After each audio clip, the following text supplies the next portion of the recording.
Vítajte. Predstavme si, že dostaneme nasledovné zadanie.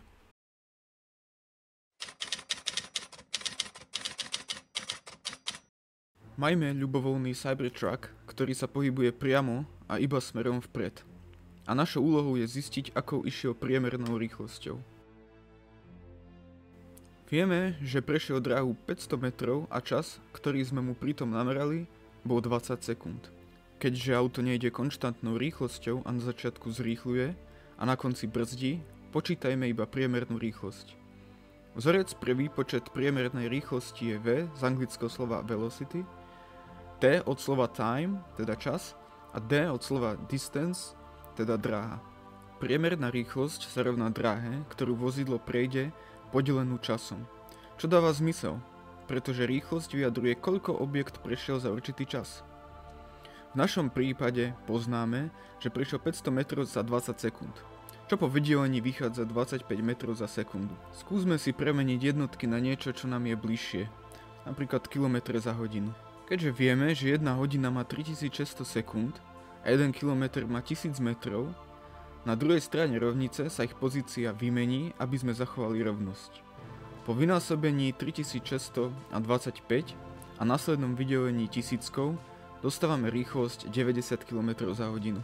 V niektorých verziách môžete nájsť namiesto D aj písmeno S, aby sa zabránilo určitému pomýleniu sa, pretože D sa používa aj ako priemer kružnice. Nám ale väčší zmysel dáva momentálne použiť písmeno odvodené od slova distance. Písmena použité vo vzorcoch sú len konvencia a teoreticky môžeme používať ľubovoľné písmena na označenie premenných. Vráťme sa ale k pôvodnému vzorcu. Tento je možné použiť na overenie výsledku alebo v prípade, že nemáme daný čas alebo prejdenú dráhu. Vzorec môžeme upraviť podľa potreby a podľa toho, čo potrebujeme zistiť.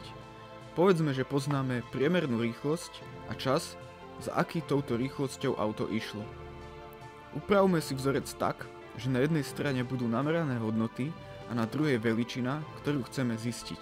Čas T je v menovateli a na druhú stranu rovnice sa musí zmeniť operátor na násobenie, aby sa zachovala rovnosť. Dráha potom ostáva na pravej strane sama a dostávame, že prejdená dráha sa rovná priemernej rýchlosti vynásobenej časom. Následne si dosaďme do vzorca naše známe hodnoty. Upravme si jednotky na shodné, aby sme s nimi vedeli pracovať.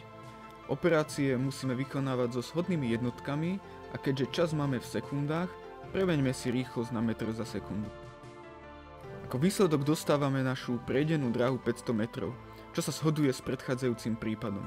Poďme si zhrnúť, čo sme sa zatiaľ naučili. Vzorec pre výpočet závislosti času, dráhy a rýchlosti je D rovná sa V krát T. Ak potrebujem zistiť inú premenu, môžem rovnicu meniť podľa potreby, avšak tak, aby sa zachovala rovnosť. Operátor musí byť stále opačný, ako prenášam na opačnú stranu rovnice. Mínus sa mení na plus, násobenie na delenie a naopak. Pri výpočte si upravujeme všetky veličiny na spoločné jednotky. A ja vám ďakujem za vašu pozornosť.